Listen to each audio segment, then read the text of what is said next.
आज एकदम अचानक आम्ही न ठरवता मुलांसोबत सिद्धटेकला जाण्याचा प्लॅन केला. काहीही तयारी नव्हती, पण मजा मात्र खूप आली. ना प्लॅन, ना तयारी, फक्त मूड आणि रस्ता.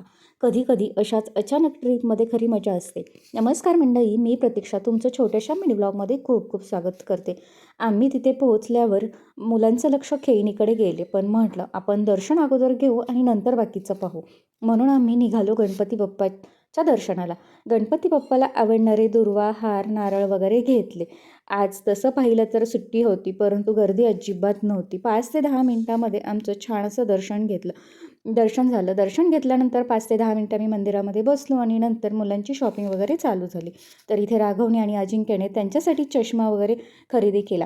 चष्मा घेतला, ट्रॅक्टर घेतला, फुटबॉल घेतला. खरेदी करून झाल्यावर परत भूक लागली म्हणून पेटपूजेला निघालो. नाश्त्यासाठी तिथे थांबलो, तर वडापाव आणि भेळ वगैरे खाल्ली आणि परत मुलांना भीमा नदीचं दर्शन घ्यावं आणि भीमा नदीही दाखवून आणावी, तिथे फोटो वगैरे काढावे म्हणून मुलांना नदीकडे घेऊन गेलो.